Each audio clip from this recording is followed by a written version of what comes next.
We talked about sealing, and after you get the seal and we get Brian to the mid post or right on the lane line, then we can start talking about some offensive strategies.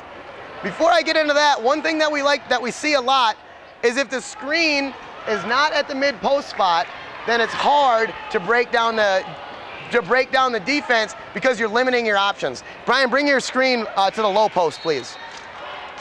If Brian sets up his screen here, we're limiting our options.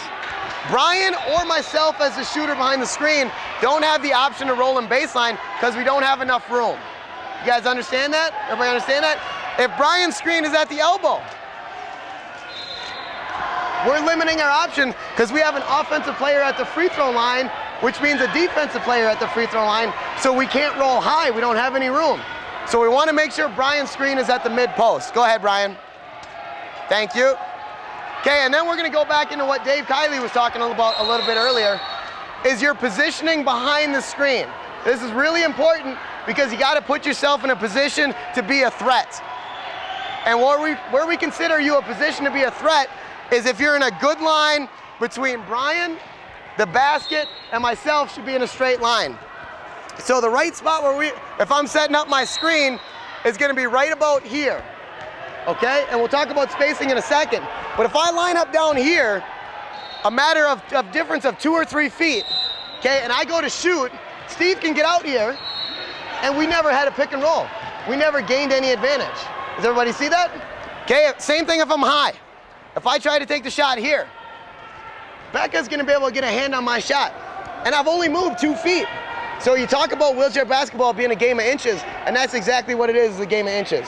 So when you start your 2-person game, you want to make sure you start in a straight line. If I set up right here to take a shot and Becca tries to get out, she can't reach me without giving up wheel position. If Steve tries to get out, he can't reach me without giving up wheel position. You notice what Brian's doing as a screener. We always talk about our screener having their foot plate facing the hoop and being right in between the 2 defenders. Okay, so he's in a position to be able to pick and then roll. Does everybody understand that? One of the key things that we see in juniors and even within college that I always talk to everyone about, whether you're a shooter, whether you're not a shooter, whether you want to shoot this shot, whether you don't want to shoot this shot, you have to sell the fact that you want to shoot that shot. What I mean by that, if I get back behind this screen and I'm in a great spot and I'm here and I'm looking around, I'm looking to see who I'm going to pass to next, the defense never has to move. I'm not a threat to shoot the ball. So whether I want to shoot this or not, I get behind the screen and I'm going to look at the rim. At that point, the defense has to make a decision. Am I a shooter or am I not a shooter? Does everyone understand that concept? Moving through that and looking at it, the space between myself and the screener is that very fine line of having too much space and having not enough space. And you as an individual player have to decide what that space is. Me personally, I can put the ball on the floor and go fairly quickly. So I tend to have a little bit more space because I can close the gap between Brian and myself pretty quickly. The goal is that if they're gonna stop this shot and we run a pick and roll, I don't wanna have enough space between myself and Brian for a defender to stop me. Does everyone understand that? So if I get back here and I'm a shooter, and I'm here, and Becca decides that she doesn't want me shooting that shot, and she jumps, and I'm right here, that's too much space. She can get between Brian and myself.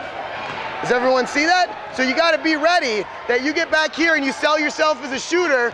When I see Becca coming, we're gonna work on our skills. What do we talk about? Dribbling, right? So I gotta be able to dribble right-handed because I'm moving away from the defender, outside, right hand, looking up, and I'm gonna drive away from the defense. Okay, does everyone understand that? Questions about that? Notice the ball's in my outside hand. Now Becca's got to make a decision. Is she going to keep chasing me to take the shot away, or is she going to rotate? For this instance, we're going to talk about her continuing to chase me. After you put yourself in a position to shoot, the defense decides that you're a shooter. Okay, I've looked at the rim. Becca's come out. I'm going to drive away from the side that the defense jumps.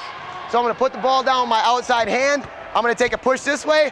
And at this point, again, you as an individual ball player have to decide what's most advantageous for you. Are you going to be able to drive to the hoop and finish? If you are, that's a great read. I'm going to come off of here.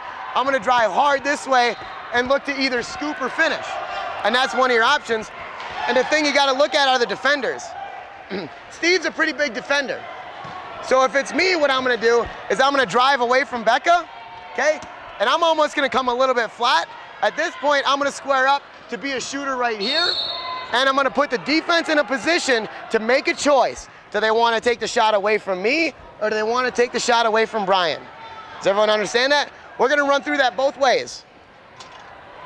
Do you want me to stay on the net? Steve, come to me the first time, please, okay? The way it's gonna go is I'm gonna get behind you, we'll go through it in slow motion. I'm gonna sell myself as a shooter. Becca doesn't, I want Becca jumping. Yeah, I want you to stop me. Okay, I'm gonna sell myself as a shooter. I look at the rim. Becca decides she doesn't want me shooting this shot. Ball in my outside hand, I'm gonna drive. Steve's a big guy, I'm gonna bring space right here. They made the choice to stop me from shooting, and Brian's gonna get a roll.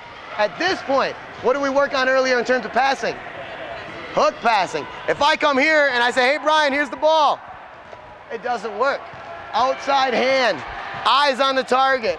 Hook pass to his target. Everyone understand that? Okay, we'll run through that a different way as well. This time stay with Brian. Behind the screen, I'm behind here. I take a look at the rim because I want to sell myself as a shooter. Okay, Becca's gonna jump me. I see her jump. I drive close enough that Becca can't finish, and at the same time, we're still gonna get the pick. Ball in my outside hand. I'm gonna drive baseline. Look to engage the defender. The defender chooses to stay with Brian. At this point, I'm a threat to shoot the ball when I make it. And I'm gonna knock down that shot from right there, but that's a shot that we're working to get because I don't have a defender on me.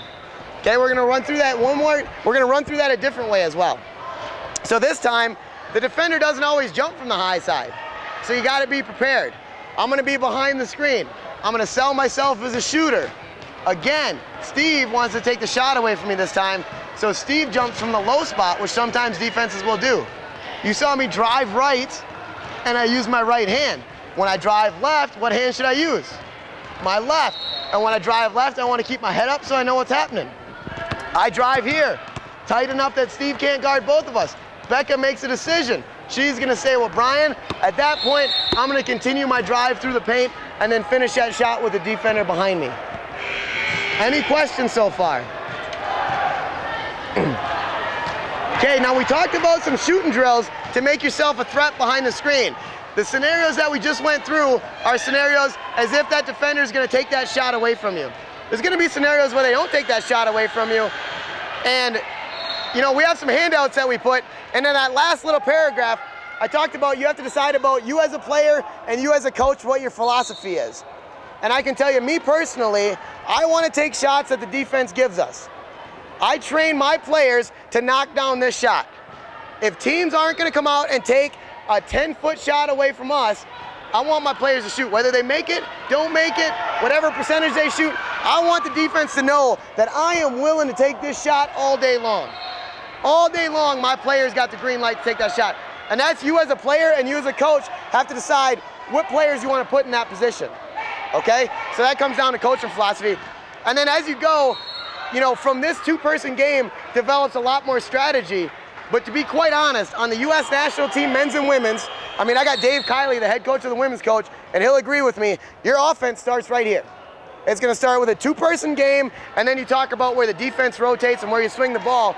But if you have players that are good at this fundamental aspect of offense, this offensive strategy right here, then you're going to be able to break down defense and get a shot that you want to get. Okay?